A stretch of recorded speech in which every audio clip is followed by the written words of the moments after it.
कल आपका जो टेस्ट है वो 1 to 5 चैप्टर्स का, आपको मालूम?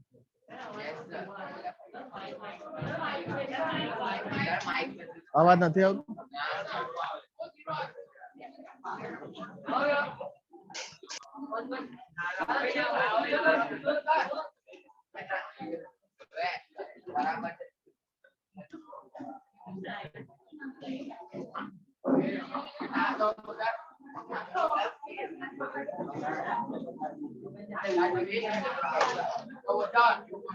यस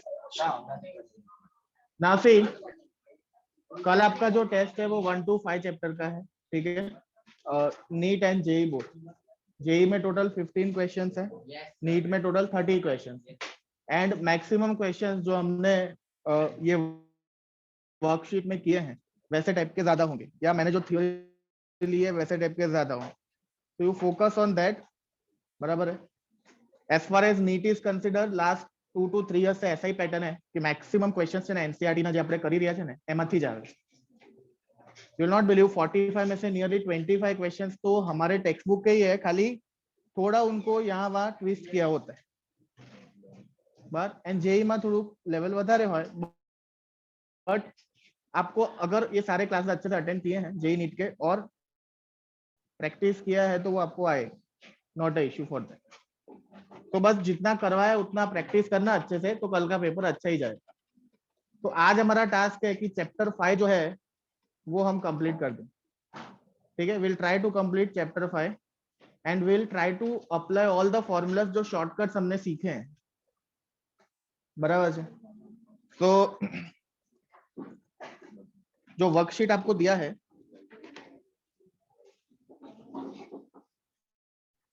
उसमें 50th वाला क्वेश्चन,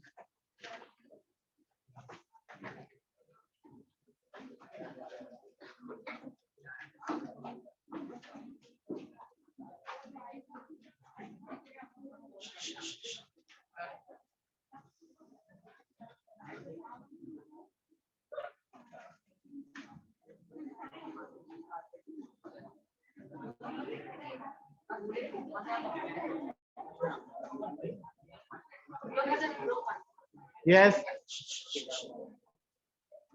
जो वर्कशीट आपको दिया है उसमें हम लोग 50th वाला क्वेश्चन कर रहे हैं, समझना।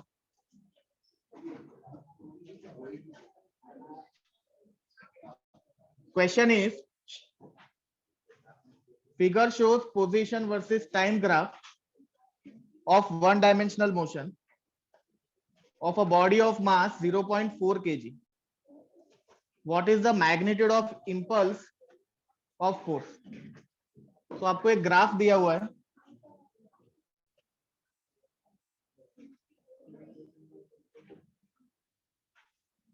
બધા પાસે છે ને? હા ઓકે ના અમુક લોકો એ તો જોવે છે કે એમના પાસે આ વર્કશીટ છે નહીં એટલા માટે હું થોડું કન્ફ્યુઝ છું। ઓકે नाउ सी, आपको एक ग्राफ दिया हुआ है,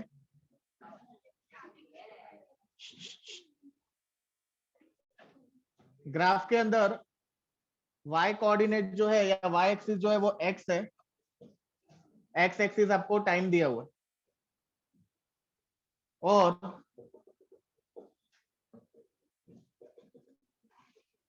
जो यहाँ पे कोऑर्डिनेट्स दिए हैं इट इज लाइक दिस, जिसमें x एक्सिस में इट इज 0 से लेके 4 तक कोऑर्डिनेट्स है, और y एक्सिस में 0 से, उसमें भी 0 से 4 कोऑर्डिनेट, और आपको इंपल्स पूछा है, ठीक है? मास दिया है 0.4 kg and the question asked to you is impulse.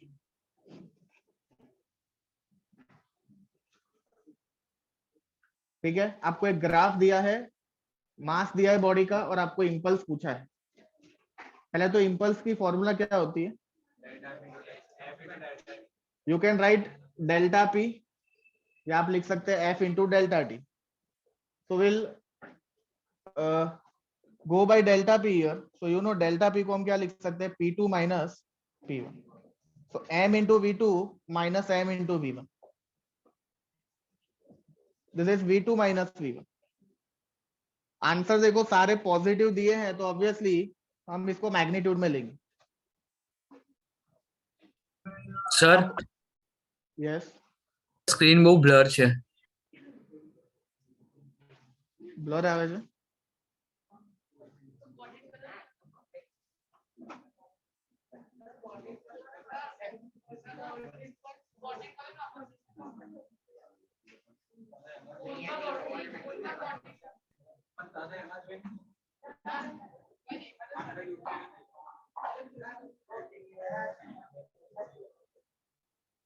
Yes હવે દેખાય છે બરાબર. હા સર હવે થઈ ગયું. Okay. Now see, your impulse that is m into v2 minus v1. तो m की वैल्यू आपके पास है, आपको v1 और v2 फाइंड करना है. तो आप मुझे ये बताइए कि xt ग्राफ का हम स्लोप ले या एरिया ले सो दैट हमको v1 या v2 मिले. स्लोप लेंगे. Slope of xt graph will give you v1 और v2. तो यू नो 0 से लेके जब 2 सेकेंड्स तक टाइम है, उस केस में आपका जो वेलोसिटी है लेटर से वो v1 है. और आपको मालूम है कि वेलोसिटी चेंज कौन से इंस्टेंट पे हो रहा है. वेलोसिटी यहाँ पे जो चेंज हो रहा है वो कौन से इंस्टेंट पे हो रहा है. 2 सेकेंड्स पे वेलोसिटी चेंज हो रहा है. बाकी तब तक तो वेलोसिटी आपका कांस्टेंट. समझ में आ रहा है. तो ये इंटरवल में या यू कैन से 2 सेकेंड्स पे आपका वेलोसिटी चेंज हो रहा है. तो सेकेंड हाफ का जो वेलोसिटी होगा that will be v2. v1 को हम स्लोप वाइज अगर फाइंड करें तो कैसे लिख सकते हैं, difference in y upon difference in x. तो पहले हाफ की बात करें तो डिफरेंस इन y क्या होगा, 4 minus 0 upon difference in x will be 2 minus 0. तो v1 will be 2 metre per second. कोई डाउट है? And obviously it is logical के लाइन आर्म છે એટલે it is a positive slope. और बाकी का भी आइडेंटिकल ही है तो वो फाइंड करने की जरूरत नहीं है. It is decreasing. तो हम डायरेक्टली लिख सकते हैं v2 क्या होने वाला है, -2 metre per second. Now you see ये सब में आपको टाइम थोड़ा सेव करना है. પછી આમાં भी સોલ્વ કરવા જવાનો કોઈ મતલબ જ નથી. તમને ખબર જ પડી જવી જોઈએ કે अगर ये पॉजिटिव स्लोप है तो ये नेगेटिव स्लोप है. तो v2 -2 हो गया. अब डायरेक्टली यहाँ पे अप्लाई कर देंगे. सो you no it is 0.4 -2 -2. So -4 into 0.4, it is -1.6, that is 1.6 Newton second. So the option is A.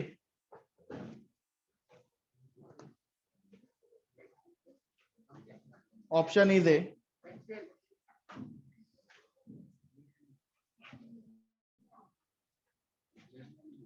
Please write down. ભાઈ આજે ને જોડા ટાઈમ પાસ કમ करना कि आज આપણે આ વર્કशीट कंप्लीट करना, કાલે ટેસ્ટ છે.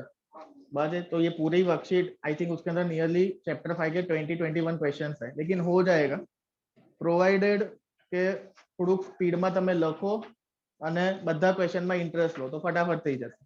અમુક ક્વેશ્ચન તો આપણે હું એક એક સ્ટેપમાં કરી નાખીશ, બે પેજના હશે ને તો બસ. તો ખાલી જુઓ ખાલી અને ટુ અન્ડરસ્ટેન્ડ.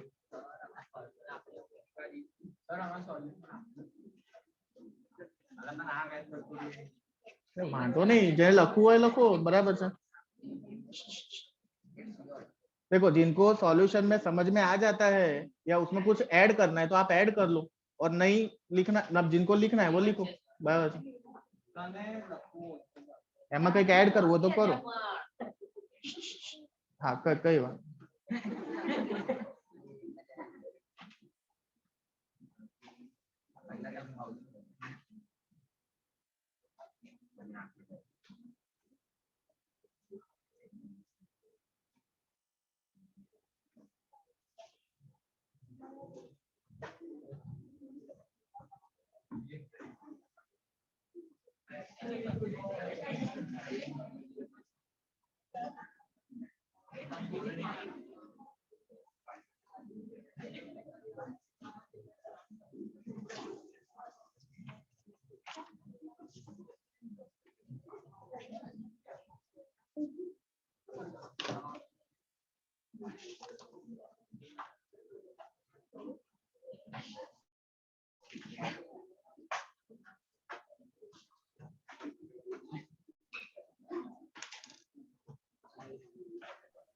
Sir done.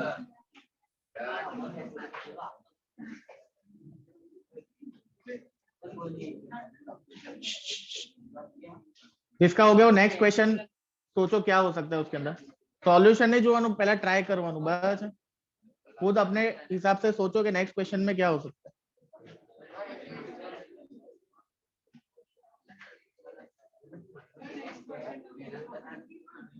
जिसका हो जाता है वो आगे करते ही जाओ, बराबर है। जिसको खुद ट्राई करना है वो अपने आप आगे ट्राई करो।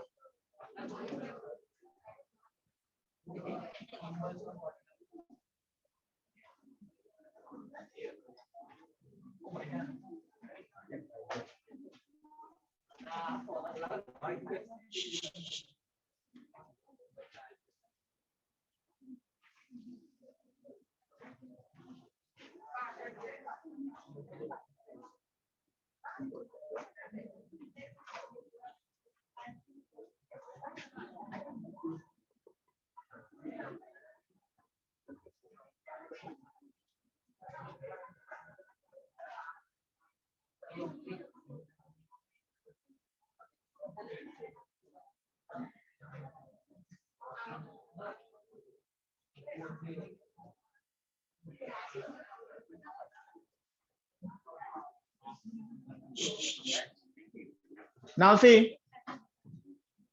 नेक्स्ट क्वेश्चन समझना। Figure shows an arrangement in which pulley are smooth and strings are of negligible mass. For the system to remain in equilibrium, the angle theta should be. अब आपको जनरली क्या होता है कि जितने भी न्यूमेरिकल आपने सॉल्व किए उसमें थीटा जनरली नहीं पूछते, मास पूछे सॉरी एक्सेलरेशन पूछते या टेंशन पूछते मैक्सिमम क्वेश्चन, लेकिन ये क्वेश्चन में आपको थीटा पूछा गया। अब पहले तो एक चीज देखो कि पूरी सिस्टम ऑलरेडी इक्विलिब्रियम में ही है, क्योंकि यहाँ पे भी मास एम है, यहाँ पे भी मास एम है, तो कोई भी सिस्टम का कहीं पे भी यहाँ पे मोशन नहीं हो रहा है, यानी यहाँ पे सूडो फोर्स नहीं आएगा। इतनी चीज क्लियर है? अब व्हाट विल डू इज, यहाँ पे सेंटर में मास √2m दिया है आपको। Will draw free body diagram. तो अगर ये m के लिए ड्रॉ करे तो नीचे लगेगा mg एंड बॉडी से दूर कौन सा फोर्स लगेगा? टेंशन। सिमिलरली इसके लिए भी नीचे लगेगा mg, बॉडी से दूर लगेगा टेंशन। एंड फाइनली अगर ये √2m की बात करें तो नीचे क्या लगेगा? √2mg। और यहाँ पे सेंटर में ये स्ट्रिंग नहीं दिया है, ये आपको बेसिकली वर्टिकल दिया है, ठीक है। तो ये √2m जो है वो ये दोनों पुलिस के साथ कनेक्टेड है, तो यहाँ पे भी टेंशन T एक्ट होगा और इधर भी टेंशन T एक्ट होगा, बराबर से। अब ये जो टेंशन T √2m के लिए एक्ट हो रहा है उसके कंपोनेंट्स बनेंगे। ये टेंशन का देखो जहां पे थीटा होता है वहां पे हमेशा कॉस कंपोनेंट होता है, तो ये टेंशन का ये वर्टिकल के साथ थीटा एंगल है, तो ये हो जाएगा आपका T cos थीटा और ये हो जाएगा T sin theta.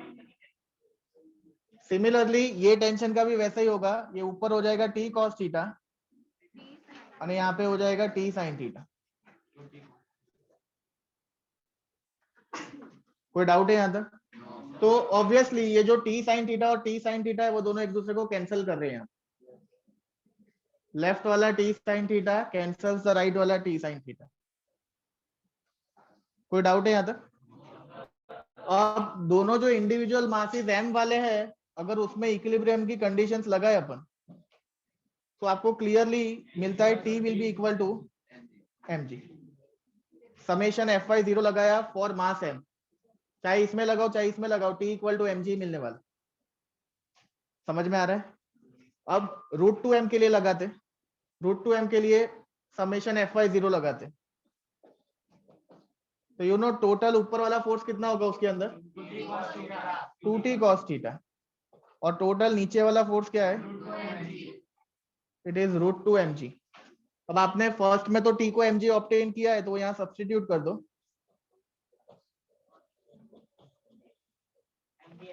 So mg gets cancelled. Cos theta is √2/2. That is 1/√2. And you know कि जब cos theta 1/√2 होता है तो थीटा कितना होगा 45 डिग्री बराबर છે અને કોઈને આ બધું ના આવડે ને થોડું કોમન સેન્સ બી હોય તો એ ત્યાંની ફિગર જોઈને બી જસ્ટ થોડું કરી શકે બરાબર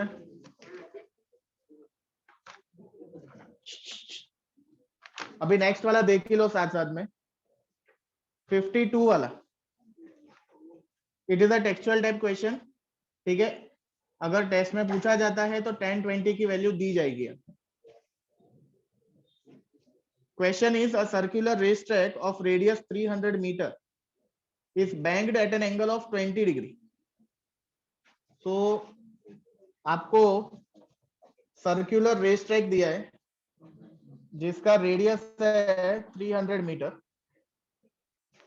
थीटा आपको 20 डिग्री दिया है if the coefficient of friction between wheels of race car and road is 0.2 mu f दिया है 0.2 what is the approximate maximum permissible speed vmax पूछा है तो हमने vmax की ऑलरेडी फॉर्मूला पढ़ी है rg mu s plus tan theta upon 1 minus mu s tan theta अब कितने लोग ऐसा बोलते हैं सर हमें तो स्क्वायर रूट है तो जेई नीट में शू स्क्वायर रूट हो तो એવું ના હોય કે સ્ક્વેર રૂટ વાળા सम्स ना बराबर है जो भी स्क्वायर रूट आता है आपके पास चार ऑप्शन तो है ही तो स्क्वायर रूट आता है तो उसका स्क्वायर करके देखने का जो चार ऑप्शन है और एक का स्क्वायर करने का तो एक का वो स्क्वायर रूट के अंदर वाला निकलेगा तो ये अपन सॉल्व करते तो आपको आइडिया आएगा कि स्क्वायर रूट वाले सम्स में कैसे प्रोसीड करना तो चलो इसका तो थीटा 45 आ गया इसको साइड पे लिख देते हैं तो this is square root of 300 into G की वैल्यू इन लोगों ने 9.8 लेने को बोला है 0.2 प्लस 10 ऑफ 20 की वैल्यू क्या होती है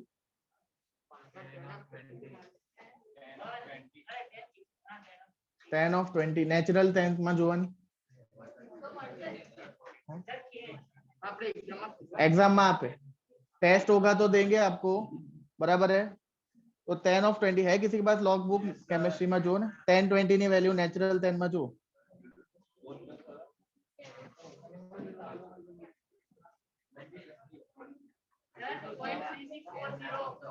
.36 it is 0.3640 1 minus 0.2 into 0.3640 बस ये टाइप के क्वेश्चन जानबूझ के डालेंगे टू कंज्यूम योर टाइम बराबर है અને એમાં કોઈ ખોટું भी નથી બરાબર છે वो भी एग्जाम लेने के लिए बैठे और आप एग्जाम देने के लिए बैठे तो એમાં કઈ ત્યાં જઈને કમેન્ટ ના કરી શકો કે ऐसा क्वेश्चन क्यों रखा आपने क्योंकि टेक्स्ट बुक में एनसीईआरटी में છે આ બધી वस्तु सो नाउ 300 into 9.8 कितना होता है पहले ये सॉल्व कर लेते हैं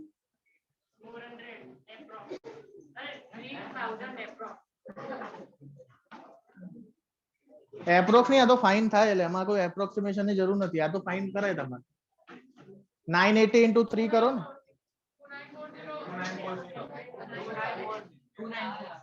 it is 2940 it is 2940 बराबर है આનો શું આવે છે 0.5650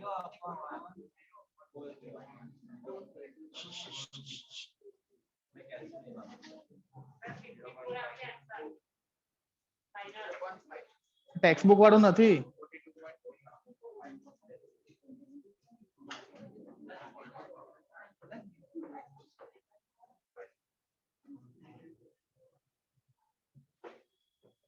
जो ऊपर आएगा 0.5640 अपॉन नीचे जो भी वैल्यू आएगा नहीं 0.5640 से तो बड़ी वैल्यू आएगी यहाँ पे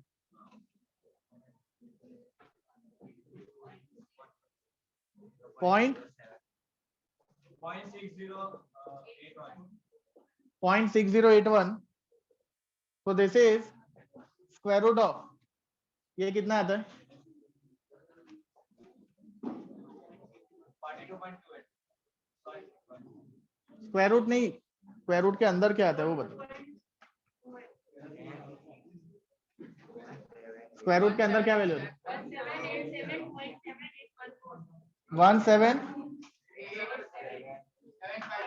चलेगा।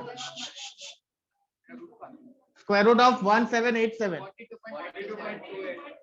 Now what you can do now is, समझना, अब आपके पास ऑप्शन में, यहाँ पे आपके पास ऑप्शन दिए उन लोगों ने, तो आपको जो ऑप्शन दिए ना वो स्क्वायर कर करके आपको देख लेने, जो नियर बाय वैल्यू आती है वो इसकी वैल्यू होगी।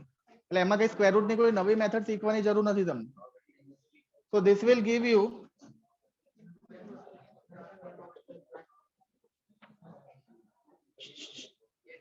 42.3 meter per second. हाँ sir, C. That is option C.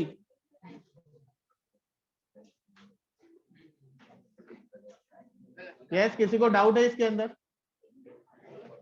लिख लो, चलो जिसको लिखना है वो लिख लो.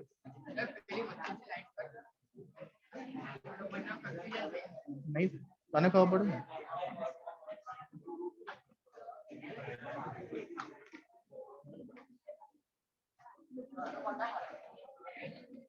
Yes, online students, is it clear? Clear. Okay.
बोल,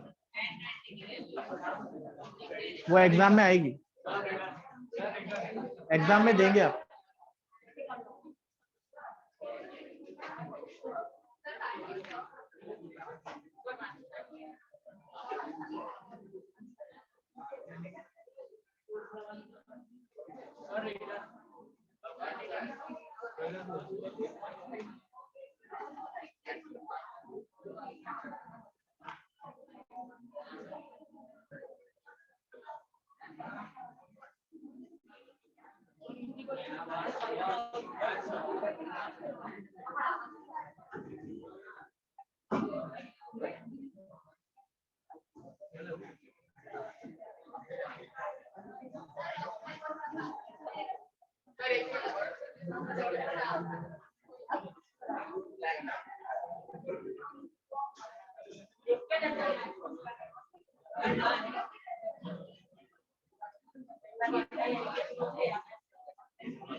Done. Okay.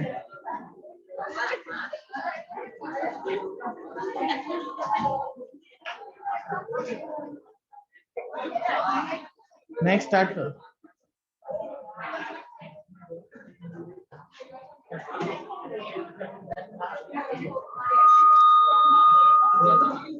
આમાં પ્રોબ્લેમ આવે છે માઇકમાં वो પ્રોબ્લેમ આવે છે.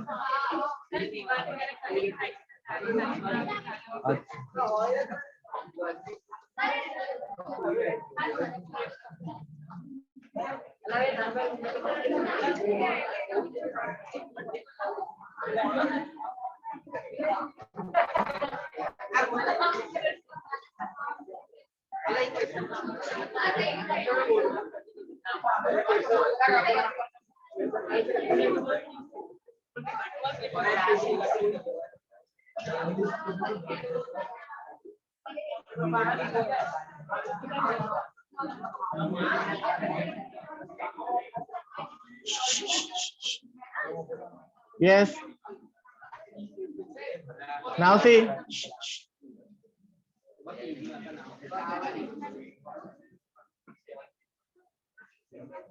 समझना 53 वाला समझना. A bomb in the steady state explodes into 3 fragments. ठीक है, आपको एक बॉम्ब दिया है, वो स्टेडी स्टेट में यानी उसका इनिशियल मोमेंटम क्या होगा? 0.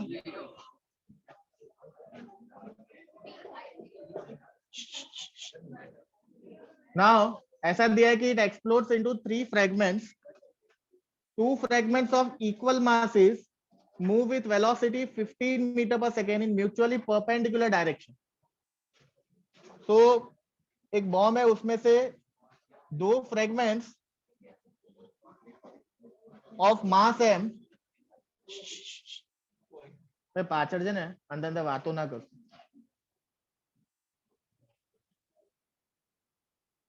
दो फ्रेगमेंट्स अंदर से परपेंडिकुलर मूव कर रहे हैं और दोनों का वेलोसिटी आपको 15 मीटर पर सेकेंड दिया हुआ.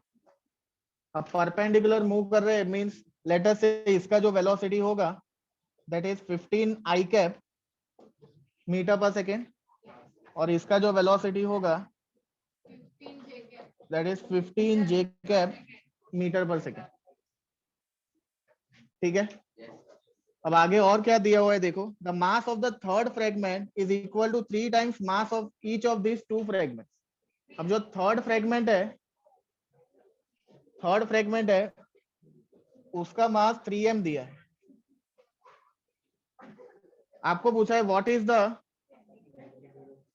Is the velocity of the third fragment. आपको थर्ड फ्रेगमेंट की वेलोसिटी पूछी हुई. आपको थर्ड फ्रेगमेंट की वेलोसिटी पूछी हुई है. ठीक है, so you know by law of conservation of momentum initial momentum will be equal to final momentum. तो इनिशियल मोमेंटम तो 0 है, फाइनल मोमेंटम ये तीन मास के मोमेंटम का एडिशन होगा. So you can say it is p1 vector plus p2 vector plus p3 vector. तो अगर पहले मास का मोमेंटम ले हम लोग, so it is m into v1 vector that is m into 15 i cap plus m into 15 j cap plus 3m into v3 vector. तो आप देख सकते हैं कि यहाँ पे जो m है वो कॉमन निकल के 0 के नीचे चला जाएगा.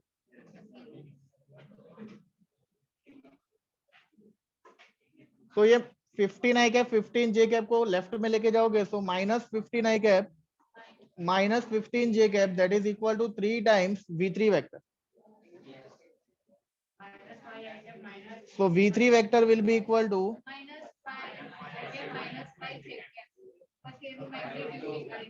-5 i cap -5 j cap. बराबर है. तो ये जो v3 वेक्टर है उसका x और y कंपोनेंट आपको मालूम है. अभी इसका मैग्नीट्यूड लेना है सिर्फ आपको. तो this will be root of -5 का स्क्वायर प्लस -5 का स्क्वायर रूट ऑफ 25 प्लस 25 और you can say 25 into 2 that is 5√2.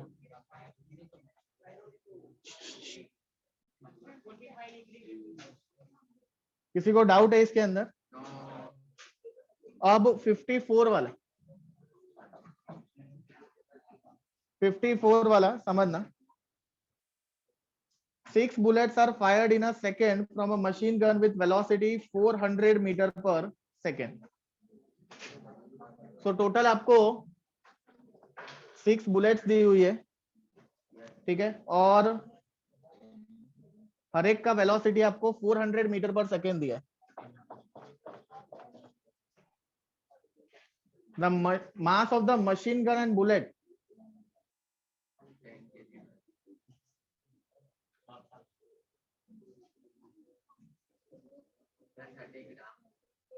$30 out है ना idea. Mass of the machine gun is 10 kg and that of the bullet is 30 ग्राम कर दो वहां पे 30 ग्राम. What is the What is the value of force to be exerted on machine gun to keep it stationary? आपको force पूछा हुआ. Now see, you know by Newton's second law, force is delta P upon delta T.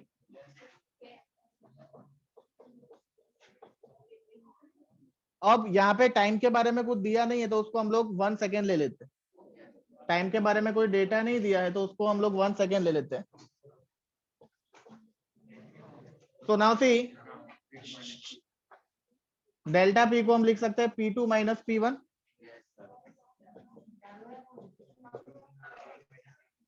कोई doubt है यहाँ तक? Now see, finally आपको ये सी machine gun initially चल रही है, फाइनली आपको उसको स्टेशनरी करना है. मींस फाइनल मोमेंटम 0 दे दिया इन लोगों ने, तो P2 तो निकल जाएगा यहाँ पे. So this is minus P1. अब अगर एक बुलेट है तो उसका मोमेंटम mv होता है. 6 बुलेट्स होगी तो 6 mv होगा. तो this will B minus 6 mv. तो माइनस 6 इंटू m की वैल्यू 30 ग्राम है, तो डिवाइड बाय 1000 इंटू 400,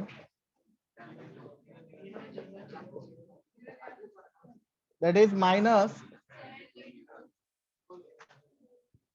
72 न्यूटन. अब ऑब्वियसली सुन लो मेरी बात, ऑब्वियसली जो फोर्स है वो नेगेटिव ही आना चाहिए, क्योंकि जब भी आप मशीन गन में से जब भी बुलेट निकलेगी तो जो फोर्स लगेगा वो रिवर्स फोर्स लगेगा. आप समझ में आ रहा है? तो इसलिए वो फोर्स नेगेटिव आ रहा है. किसी को डाउट है इसके अंदर? आंसर में कदाच करेक्शन हो तो कर ही लेજો.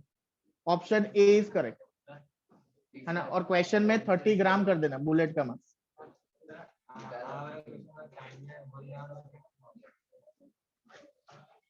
જ્યારે બી એક્ઝામમાં એવું ટાઈપના ક્વેશ્ચન આવે ને એમાં ટાઈમનો ડેટા ના આવ્યો યુ કેન ટેક 1 સેકન્ડ, કોઈ પ્રોબ્લેમ નથી.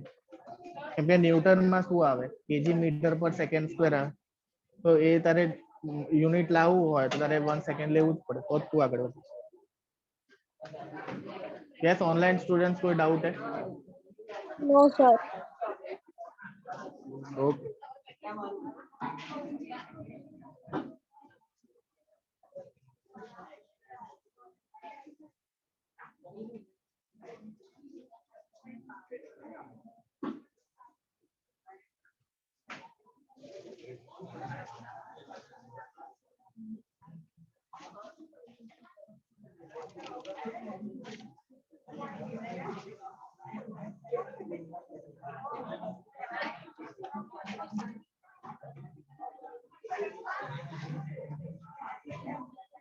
ઓન કરવાનું છે, ક્યાં છે એની સ્વિચ?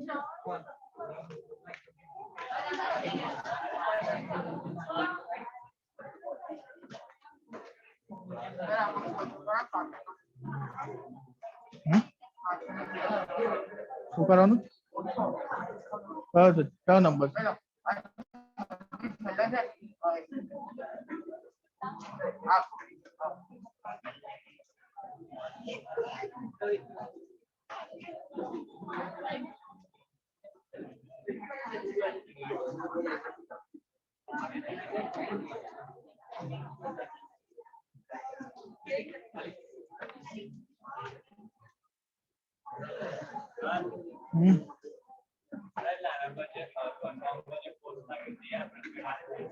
શું કે છે?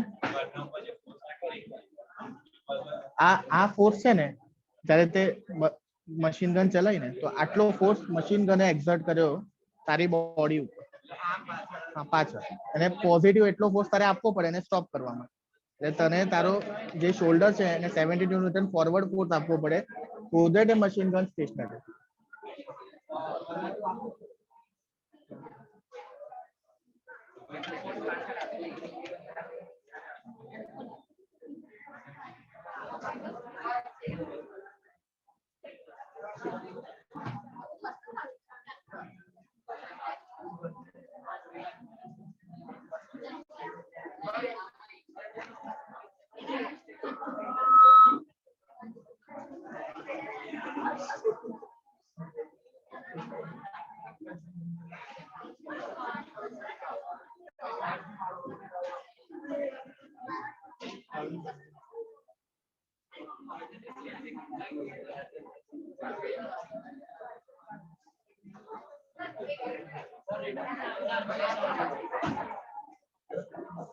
यस ऑनलाइन स्टूडेंट्स आपने लिख लिया है?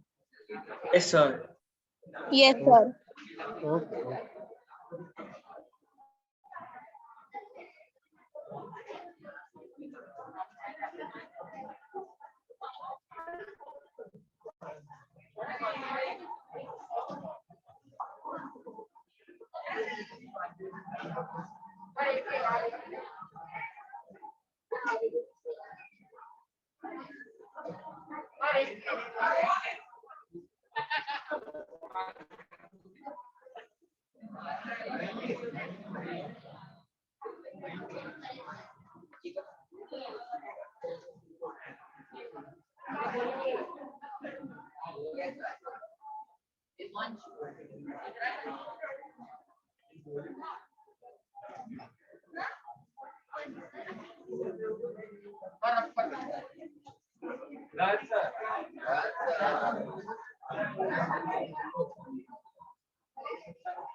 नाउ सी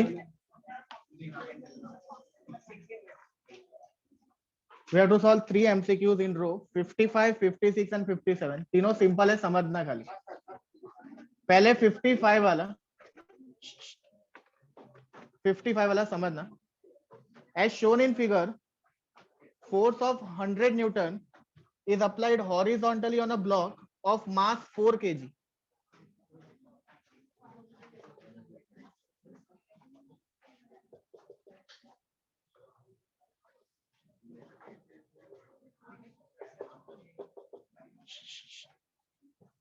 आपको फोर्स दिया हुआ है 100 न्यूटन का on a block which is of mass 4 kg और आपको क्वेश्चन में पूछा है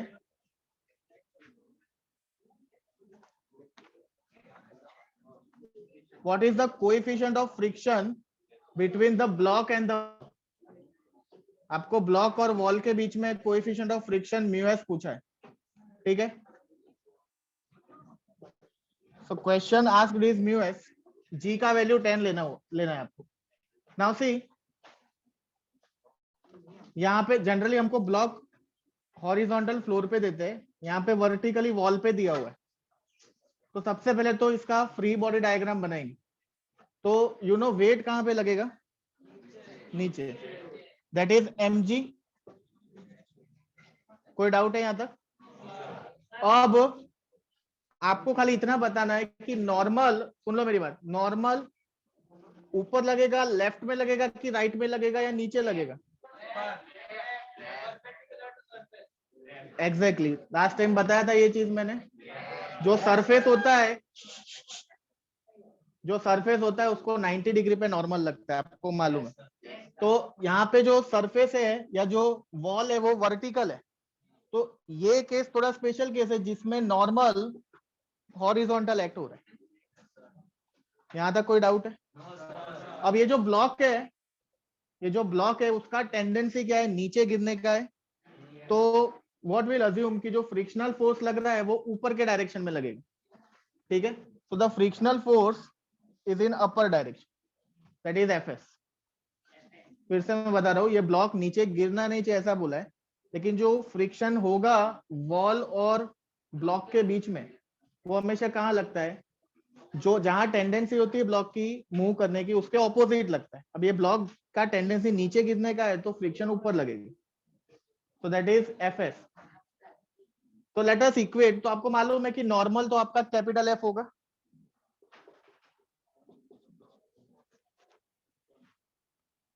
एंड अगर समेशन एफ वाई 0 लेंगे हम लोग तो you know fs will be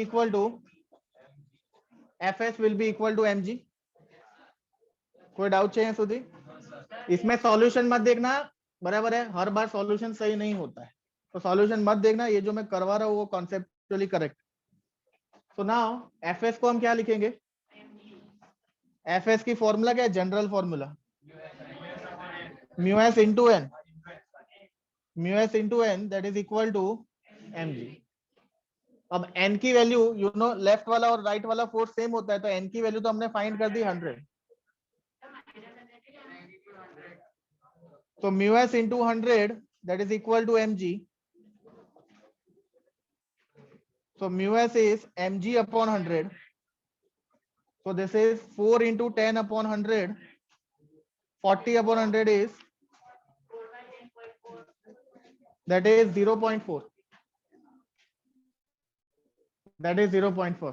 देखो ये सब में थोड़ा ट्रिक ये है कि नॉर्मल हॉरिजॉन्टल लग रहा है number 1 and number 2 friction vertical लग रहा है. अभी तक कोई सब में ऐसा नहीं हो. जनरली क्या होता है, फ्रिक्शन हॉरिजॉन्टल होता है, नॉर्मल वर्टिकल होता है. खाली ये अकेला सम है जिसमें दोनों चेंज हो गए. द रीजन इज कि अब फ्लोर नहीं है, यहाँ पे वॉल दिया है. That is only difference. Sir yes बोलो. સર આમાં n જે છે એ 100 કેવી રીતે આવ્યું? કારણ કે ફોર્સ આપણે વોલ તરફ છે તો એની ઓપોઝિટ એક્ઝેક્ટ લાગે એટલે n એટલે એને बैलेंस કરવા માટે देखो ऑनलाइन में एक क्वेश्चन है, समझना. बोला है कि ये जो n है वो 100 कैसे आया. तो देखो मैं उसका आंसर दे रहा हूँ. ये n 100 कैसे आया ये क्वेश्चन है. अब देखो क्वेश्चन में क्या बोला है कि ये ब्लॉक फॉल नहीं करना चाहिए, पहली चीज. ना कि वो वॉल के अंदर चला जा रहा है. समझ में आ रहा है. तो अगर ये ब्लॉक फॉल भी नहीं करना चाहिए, स्टेशनरी रहना चाहिए, तो समेशन एफ एक्स भी 0 ही होना चाहिए.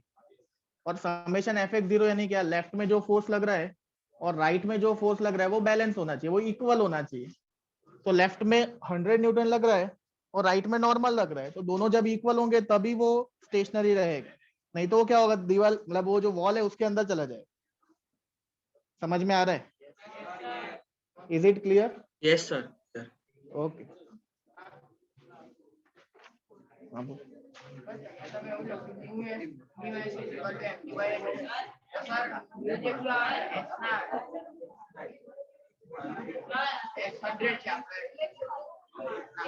म्यू एस तो सफिक्स है.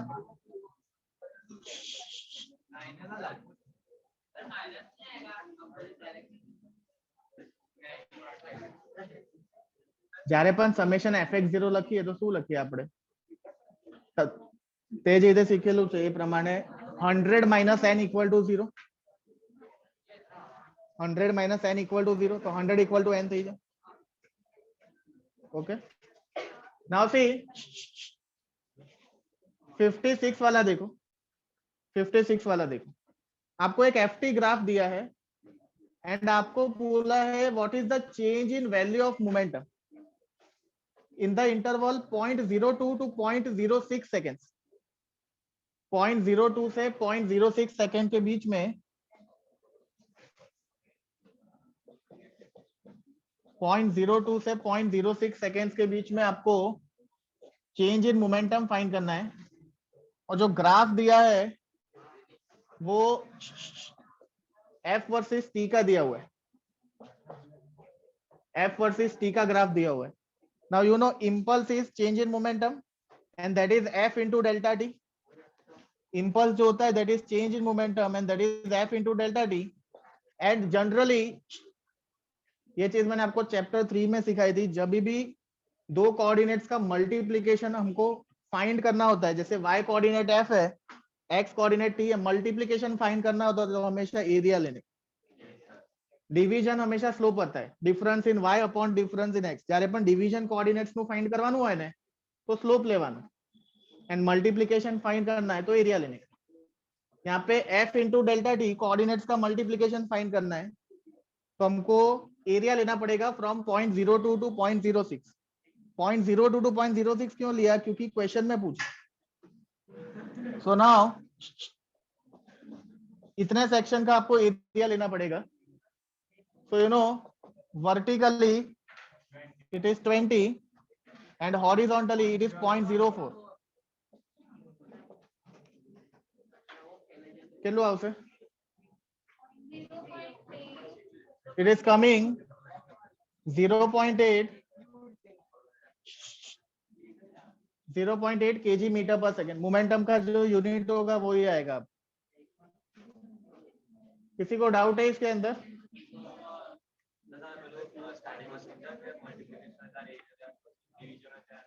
સ્લોપ લેવાનો.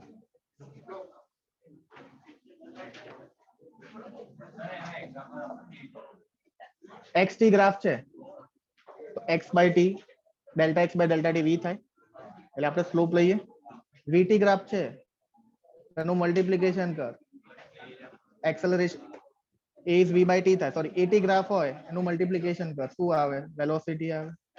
એટલે જ્યારે મલ્ટીપ્લિકેશન કોઓર્ડિનેટ નું ફાઇન્ડ કરીશ ને તો એરિયા ફાઇન્ડ કરીશ તો એ કોઓર્ડિનેટ મળશે વેલોસિટી વાળું અને ડિવિઝન ફાઇન્ડ કરીશ તો તને સ્લોપ મળશે હંમેશા.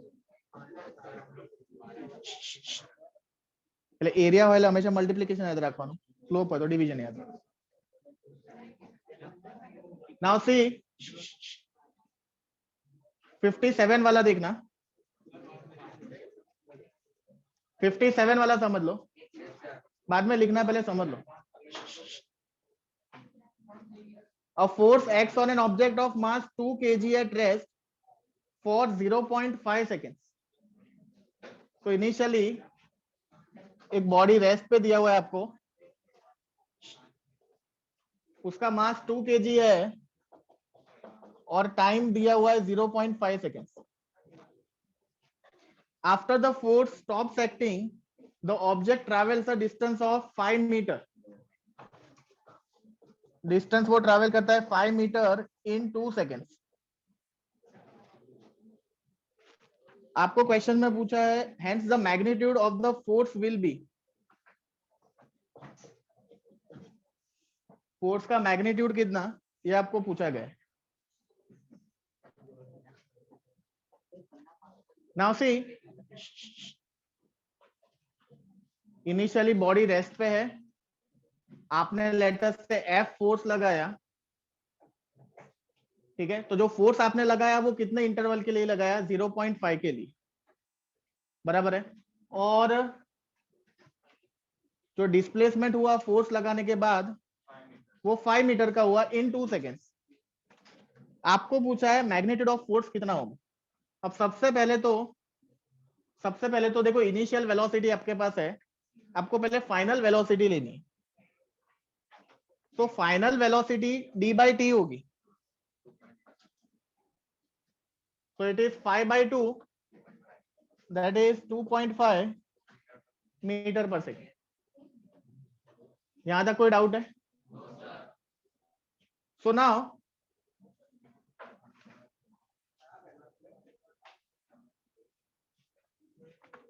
ડિસ્પ્લેસમેન્ટ કેટલું છે બોડીનું 5 મીટર અને કેટલા ટાઈમમાં એ ડિસ્પ્લેસમેન્ટ થાય છે ઇન 2 સેકન્ડ્સ. બરાબર છે. અહીંયા બોડીનું ડિસ્પ્લેસમેન્ટ કેટલા ટાઈમમાં થાય છે ધેટ ગિવ્સ યુ વેલોસિટી. અહીંયા બે ટાઈમ છે એ ટાઈમમાં સાચવવાનું છે, બરાબર છે. હું આખું સોલ્વ કરું ને પછી હું તને સમજાવીશ કે આ બે ટાઈમ કેમ કઈ જગ્યાએ કેવી રીતના લીધા. ध्यान से देखना. अभी ये टाइम जो है ना, ये इंटरवल में फोर्स लग रहा है और ये जो टाइम है 2 सेकेंड्स, वहां पे फोर्स नहीं लग रहा है, बॉडी सिर्फ आगे ट्रैवल कर रही है. तो एक वस्तु समझो, फॉर एग्जांपल आ डस्टर से अपना रेस्ट पर है, ये डस्टर अभी रेस्ट पे लेटर से, बराबर है. उसका मास लेटर से 2 kg है, बराबर है, ऐसा मान लो. अब मैंने जब फोर्स लगाया ना तो मैंने इसको फोर्स कितने टाइम के लिए लगाया 0.5 सेकेंड के लिए. तो डस्टर ने लेटर से 5 मीटर ट्रैवल किया कितने टाइम में 2 सेकेंड. तो જ્યારે પણ વેલોસિટી લઈએ ને તો એમાં डिस्प्लेसमेंट का जो टाइम है उसमें जो डिस्प्लेसमेंट का टाइम है वो लेने का. तो डिस्प्लेसमेंट का टाइम कितना है 2 सेकेंड्स है, तो 5 by 2 2.5 मीटर पर सेकेंड. यहां तक कोई डाउट है? अब ध्यान से देखना, यू नो फोर्स की जो फॉर्मूला है that is delta P by delta T. अब उसमें जो डेल्टा टी आता है वो टाइम है जिसके लिए फोर्स लगता है, बराबर है. तो आ બંને ટાઈમમાં અહીંયા ડિફરન્સ આપ્યું છે એટલે ધ્યાન રાખવાનું. समझ में आ रहा है? डेल्टा टी वो टाइम है जिसके लिए फोर्स लग रहा है और इसीलिए वो फोर्स की फॉर्मूला में है. तो यू नो डेल्टा पी को अपन ऐसा लिख सकते हैं m into V minus m into V zero, final momentum minus initial momentum upon delta T. M V zero तो v0 तो 0 है, तो वो टर्म तो निकल जाएगा आपका। सो अल्टीमेटली 2 इंटू v का वैल्यू आपका 2.5 upon delta T 0.5,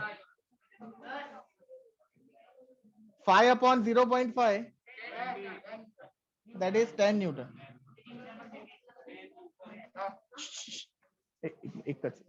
That is 10 Newton. ખાલી મને એટલું કહી દો કે આમાં બંને ટાઈમ ખબર પડી ગઈ ને?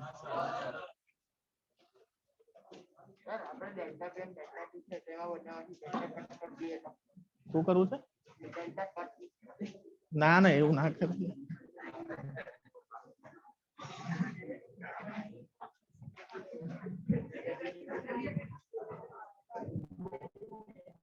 Yes, online students, is it clear?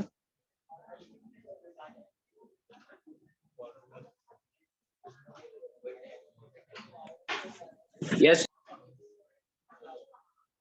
Okay.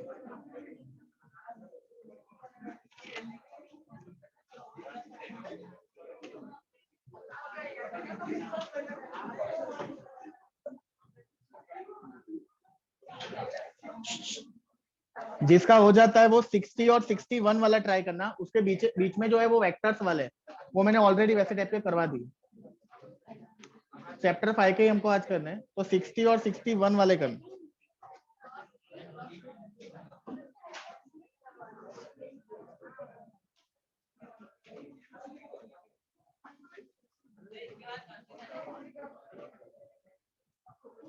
Sixty और 61।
यस, ऑनलाइन स्टूडेंट्स हो जाए तो बताना।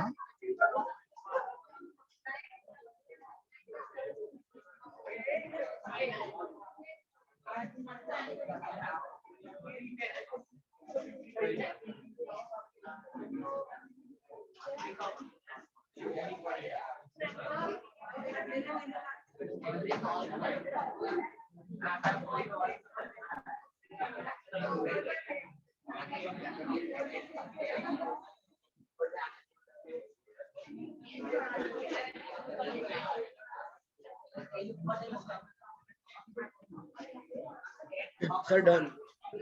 Okay.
Now see,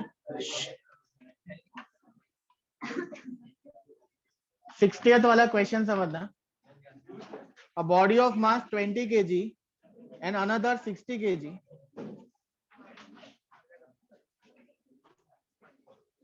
are passing over a frictionless pulley as shown in figure. Acceleration of the system is, now you know, हमने इसका direct formula किया हुआ है. A is, भाई पाछड़ वातो ना कर, જોઈ લો પહેલા.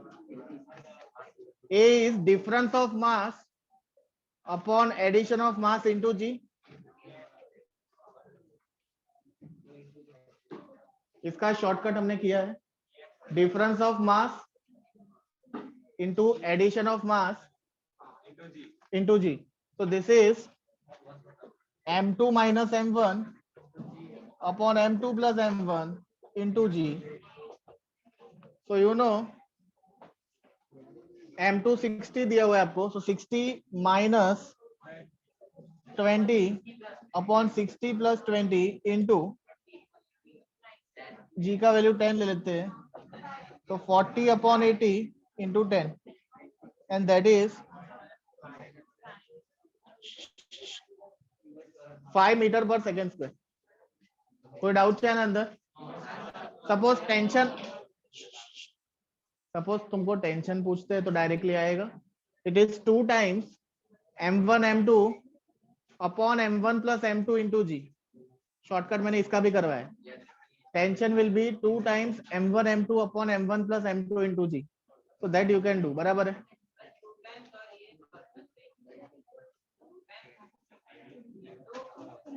तू नहीं था लास्ट क्लास में, इसीलिए नोट्स ले लेजे कोई. यस, किसी को डाउट है इसके अंदर? हाँ, सैटरडे. नाउ सी,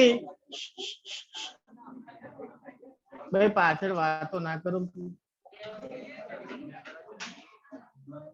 છોકરીઓ એટલી વાતો નહીં કરે, તમે એટલી વાતો કરો છો. બૈરા જેવું કરે છે સાવ. યસ, નાउ सी, नेक्स्ट इज 61 वाला. नेक्स्ट इज 61 वाला समझना. Ramesh with mass of 65 kg is standing on a spring balance in a lift. If the lift moves in upward direction with acceleration of 3 meter per second square, then the weight of Ramesh will become. Now see, lift is moving upward. तो देखो नीचे mg लगता है, अब lift ऊपर जा रही है तो सूडो फोर्स कहाँ लगेगा? नीचे, तो weight will be mg plus ma। समझ में आ रहा है? Lift is moving up, so the pseudo force will act in downward direction, और वेट तो ऑलरेडी डाउनवर्ड होता ही है mg। तो overall apparent weight you can say, apparent weight बोल सकते हैं mg plus ma। so this will be m into g plus a, so this is 65 into 10 plus 3 kilo આવે છે? it is 845 Newton. 61 का 845 Newton. कोई doubt है इसके अंदर? लिख लो फिर आगे जाते।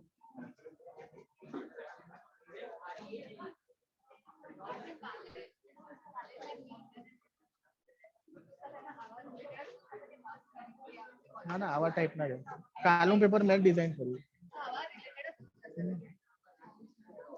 એવા જ આવે છે, ખાલી ફાલતુનું બહારનું કઈ ટેક્સ્ટ બુક પરફેક્ટ હોય ને, નીટ માટે તો ટેક્સ્ટ બુક પરફેક્ટ હોય ને આરામથી સારો સ્કોર આવી જાય। ગવર્મેન્ટ કોલેજમાં તો મળી જ જાય ટેક્સ્ટ બુક અગર સારી રીતે કરી હોય, પણ એ કરતા નથી, એ જ તકલીફ, ટેક્સ્ટ બુક જ નહીં કરતા। લાસ્ટ યર અને last two year maximum question text book 45 માંથી 30-35 તો કાઢીને બતાવું તમને ટેક્સ્ટ બુકમાં, પેજ નંબર જોઈ।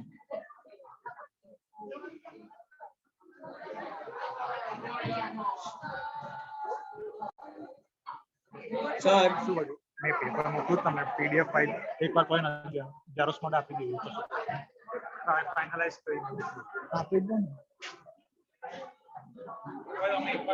મળો તો નજર મારી દે હા હા તો કઈ ચેન્જીસ હશે તો હું તમને પછી કહી દે તો વર્બલી અહીંયા કરી દઈશ। બાય ચાન્સ કોઈ ચેન્જ હોય તો અહીંયા મને કરી દઈશ। રાતના મને કહ્યું કારણ કે સવારે 7 વાગે ટેસ્ટ હા વાંધો નહીં।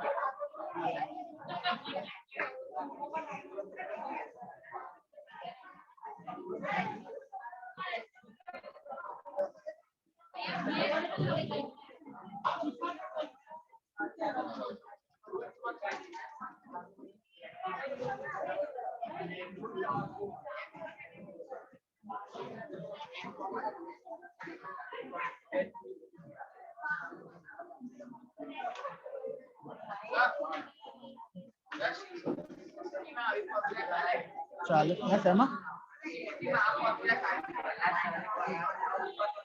ના ના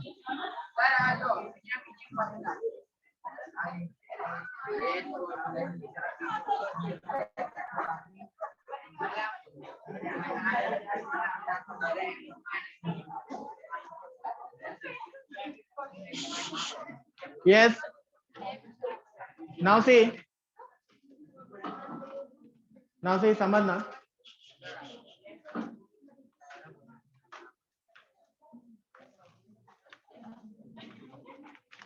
next is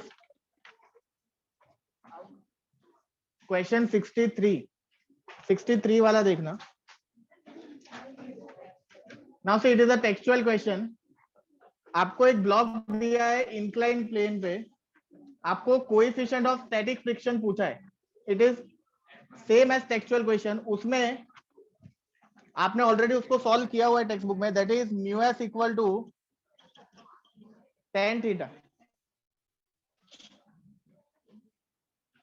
same question text book वाला ही है, उसमें mu S equal to tan theta आप प्रूव करते हो, तो भी सिर्फ थीटा की वैल्यू अंदर रखनी है आपको सिर्फ थीटा की वैल्यू रखनी है, दैट इज 35 डिग्री, ठीक है। And tan of 35 degree is nearly 0.7।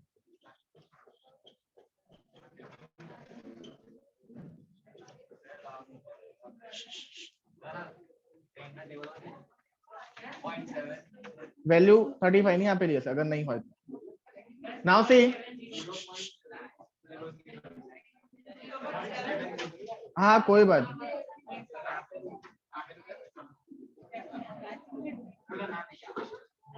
પાછળ છે ને વાતો ઓછી કરો બસ। there are certain students જેમને ઇન્ટરેસ્ટ છે જેન્યુઇન, બસ નેક્સ્ટ ટાઈમ હોય તો ફિલ્ટર જ કરી નાખી, જેને ઇન્ટરેસ્ટ ના હોય બસ। આ જેઈ નીટમાં સી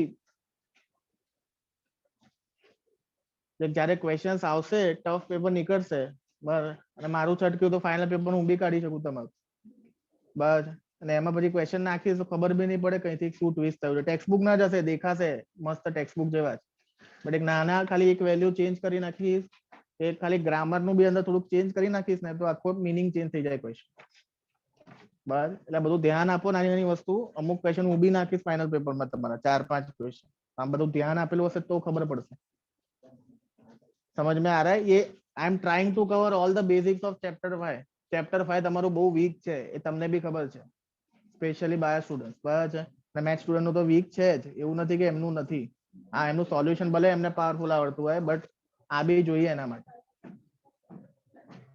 સમજ में आ रहा है ચેપ્ટર 5 બહુ વીક છે એટલે એના પર આટલો બધો ટાઈમ આપ્યો છે ચેપ્ટર 6 માં તો ચલો ઠીક છે 7 માં બી મને વધારે ટાઈમ જોઈશે 5 અને 7 માં વધારે ટાઈમ જાય પછી આગળથી 8 પછી બધા ચેપ્ટર સિમ્પલ છે 14-15 માં ફરી વધારે ટાઈમ જશે नाउ सी समझ लो अभी 64 वाला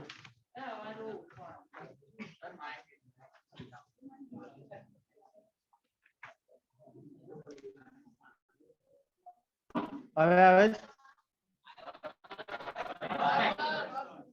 now see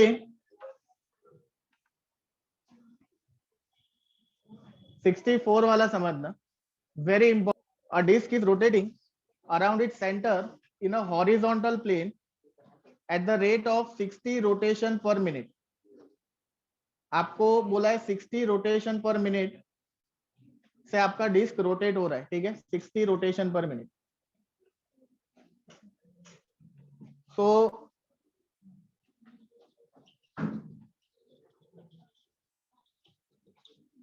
this is given 60 rotation per minute बराबर है अब क्वेश्चन में क्या पूछा है आगे देखो a coin first is placed at a distance of 18 centimeter and second similar coin is placed at a distance of 20 centimeter तो दो कॉइन्स है पहला कॉइन है 18 सेंटीमीटर के डिस्टेंस पे और दूसरा कॉइन है 20 सेंटीमीटर के डिस्टेंस पे coefficient of friction between disc and coins is 0.2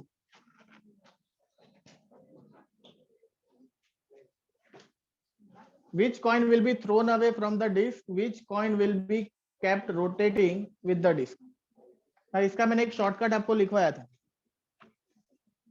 coin वाला शॉर्टकट मैंने लिखवाया था आपको बराबर है तो मुझे फॉर्मूला बताओ कि क्या कंडीशन होनी चाहिए उसकी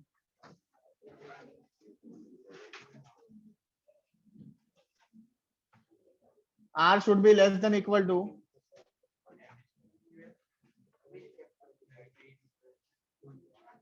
कॉइन का शॉर्टकट लिखवाया था क्या होना चाहिए R should be less than equal to mu s g t square upon 4 pi square mu s g t square upon 4 pi square बराबर है so now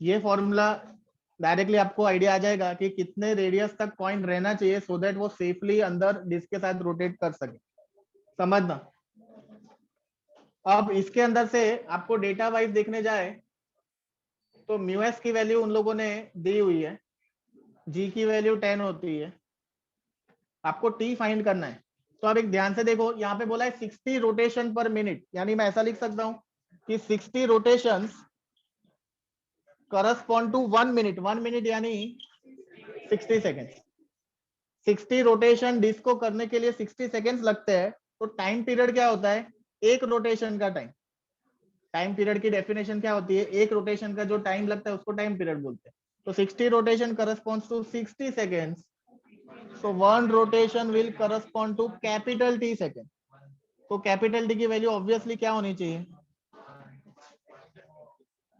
अगर 60 रोटेशन लगने के लिए 60 सेकेंड्स लगते हैं तो 1 रोटेशन के लिए 1 सेकेंड लगेगा तो that is your capital T दूसरी एक चीज ध्यान से देखना जी की वैल्यू 10 होती है, पाई की वैल्यू 3.14 होती है, उसका स्क्वायर करोगे ना तो नियरली 10 ही होता है। तो pi square is nearly 10, G is also 10, तो वो दोनों निकल जाएंगे। पाई स्क्वायर ની વેલ્યુ નિયરલી 10 જ લઈ લેવાની જેઈ નીટ માં, તો 10 और 10 दोनों निकल गए, तो बचा r is less than equal to mu S into T square upon 4। So r is less than equal to 0.2 into T का स्क्वायर यानी 1 का square upon 4। So r is less than equal to, ये तो metre में आएगा, centimetre में करना हो तो multiply by 100। So r is less than equal to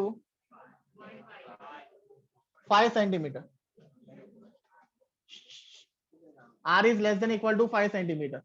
तो अब ये कंडीशन जो है उससे आपको इतना मालूम पड़ता है कि 5 सेंटीमीटर या उसके अंदर कॉइन होता ना तो सेफली बच जाता, वो थ्रोन अवे नहीं होता। ये आपकी एक कंडीशन आ गई। तो 5 सेंटीमीटर ना अंदर जितना भी कॉइन हसे, जितने भी कॉइन होंगे 5 सेंटीमीटर के अंदर वो रहेंगे, 5 सेंटीमीटर के बाहर जितने भी कॉइन है वो थ्रोन अवे हो जाएंगे। तो यहाँ पे दोनों कॉइन 5 सेंटीमीटर के बाहर है, एक 18 पे है, एक 20 पे है, तो ऑब्वियसली बोथ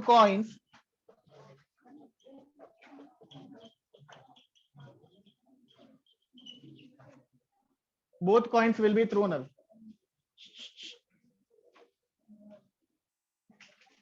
कोई डाउट है इसके अंदर?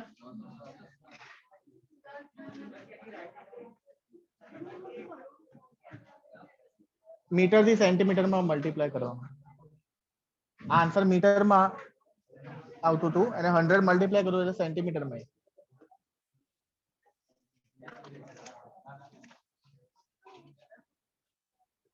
નાउ सी,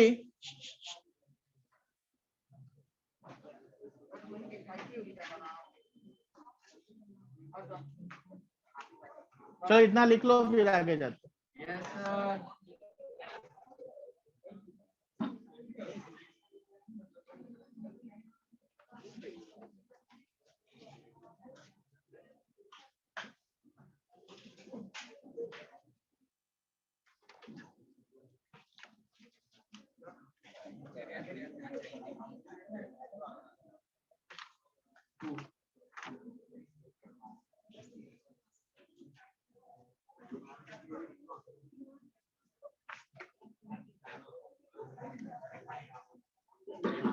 just a second.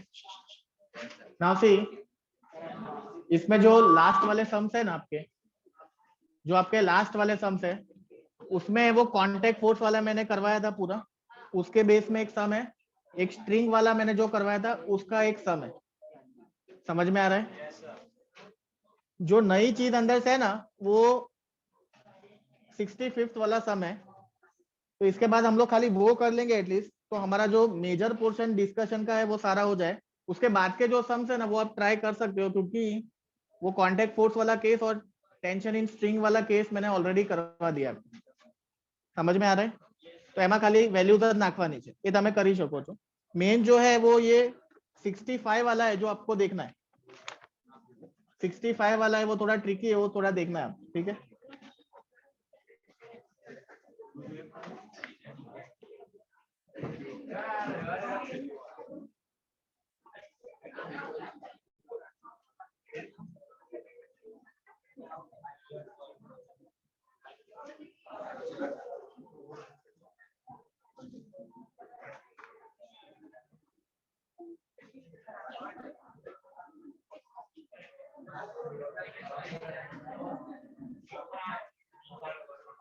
The return.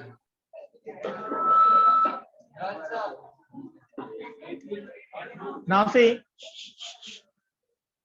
इसके बाद वाला 65 के बाद वाले भी क्वेश्चन है ना, आप घर पे ट्राई करना। Next time I will ask in doubts, जेने कोई डाउट्स હશે તો એ પહેલા કરાઈ દઈશ, and then next time will start solving chapter 6। બરાબર? જ્યારે भी આપણે સેટરડે મળીશું મોસ્ટ પ્રોબેબલી।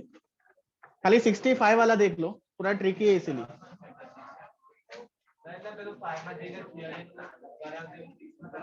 સિક્સ માં જરૂર નથી, કેમ કે મેક્સિમમ વસ્તુ ટેક્સ્ટબુક જે જરૂર પડશે ને 6 માં તો ક્વેશ્ચન ના સાથે સાથે હું કરાવતો હોઉં। 7 માં જરૂર પડશે થોડું। હું કરાઈશ.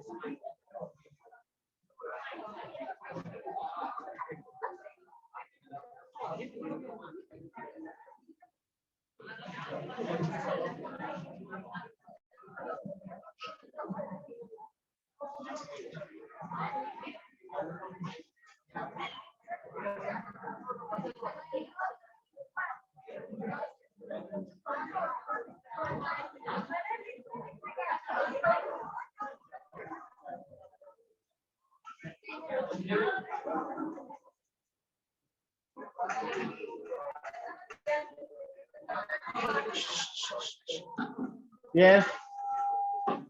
Now see.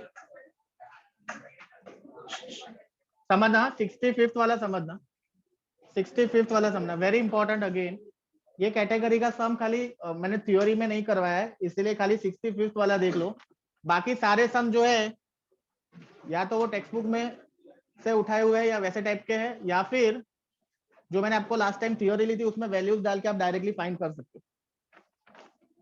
65 वाला देखना. The upper half of an incline plane of inclination 30 degrees perfectly smooth while the lower half is rough.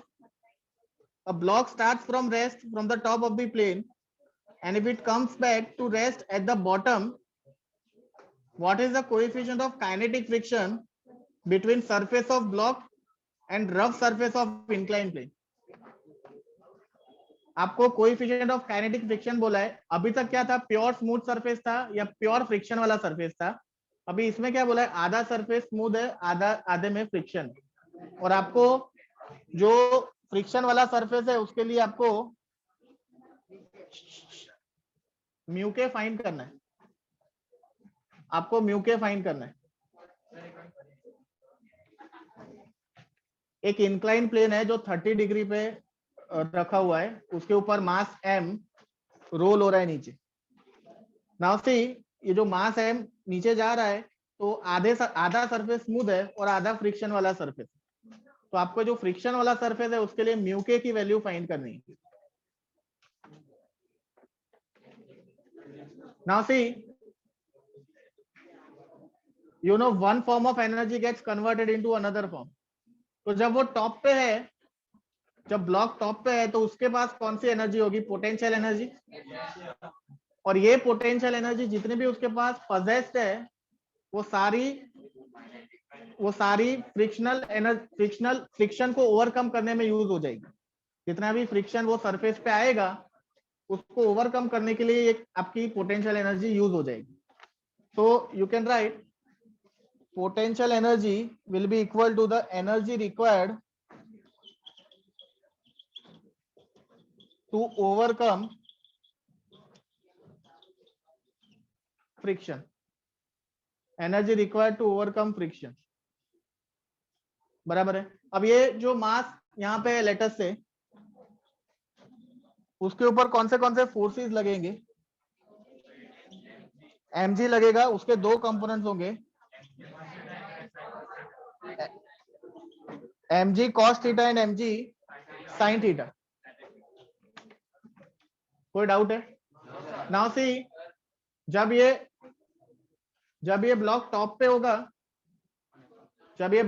होगा, तो लेटस से ये पूरे सरफेस का लेंथ L है.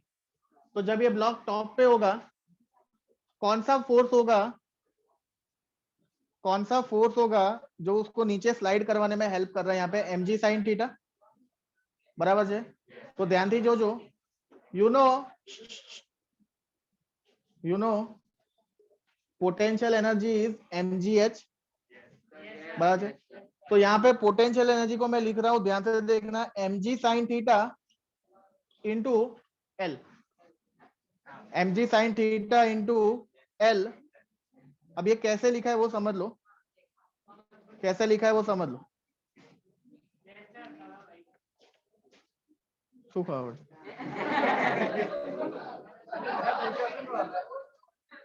मैं कहीं समझाऊ नहीं हजू तो. देखो अभी नाउ सी, जनरली આપણે શું વિચારીએ કે વર્ટિકલ હાઈટ લઈએ છે, પણ એ બધામાં સાઇન કોસમાં પડવા કરતા તમે એવું વિચારો કે તમે આ ઇન્ક્લાઇન પ્લેન છે ને એને વર્ટિકલી એમ અઝ્યુમ કરીને જુઓ, બરાબર? तो सपोज आने आपने वर्टिकली अज्यूम કરીને જોઈએ ને, तो उसके ऊपर जो मास है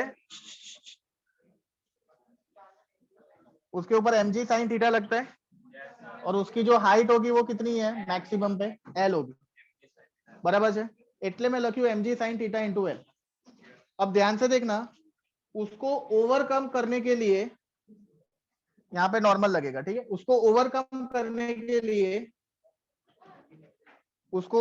करने के लिए जो फ्रिक्शनल मतलब ये फ्रिक्शन को ओवरकम करने के लिए जो एनर्जी लगेगी वो ध्यान से देखना अभी आप लोग, वो भी क्या होगा फोर्स इनटू डिस्प्लेसमेंट। पहली चीज तो एनर्जी એટલે વર્ક જ થયું ને, એને फोर्स इनटू डिस्प्लेसमेंट लखा है।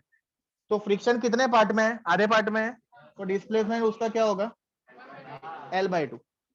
હવે फ्रिक्शन ની ફોર્મ્યુલા શું થાય? μs * n। फ्रिक्शन की फॉर्मूला क्या होती है? μs * n। यहाँ पे म्यू के है तो म्यू के * n लिख दो। तो mg sin theta into l that is equal to બીજા બધા બુકમાં એક એક ડોટ પેજમાં આપેલું હશે આ ક્વેશ્ચન, બરાબર? એટલે એમાં ના પડતા આ મેથડ કરજો। તો म्यू के इंटू n की जो वैल्यू होगी वो क्या होगी? mg cos theta. तो n will be mg cos theta into l/2। So this will cancel mg, ll भी कैंसल हो जाएगा। Sine by cos will be 10 और ये 2 क्रॉस मल्टीप्लाई हो जाएगा। तो म्यू के will be 2 times tan theta. Mu के will be 2 times tan theta. कोई डाउट है इसके अंदर? अब थीटा की वैल्यू 30 है, तो 2 into tan of 30 that is 1/√3। હવે ધ્યાનથી જોજો આમાં શું ચેન્જીસ કે क्या ट्विस्ट आ सकता है। बाय चांस एग्जाम में ऐसा पूछा कि 1/3 पोर्शन आपका रफ है एंड 2/3 स्मूथ है। 1/3 रफ है यहाँ पे और 2/3 स्मूथ है, तो खाली चेंज यहाँ पे करने का, અહીંયા ચેન્જ કરવાનું। જેટલામાં રફ હોય ને એ અહીંયા ચેન્જીસ કરતા જવાનું તમારે, તો તમને म्यू के ની વેલ્યુ મળી જશે डायरेक्टली। समझ में आ रहा है? जो भी चेंजेस है वो राइट साइड में डिस्प्लेसमेंट में करता जाना है, तो आपको म्यू के की नई नई वैल्यू मिलती जाएगी according to the roughness of the surface, बराबर है?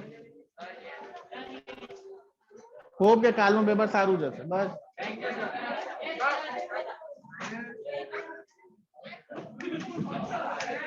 મોબાઈલ ના પાડી દીધો। Yes online students, is it clear? Yes sir, clear. Okay.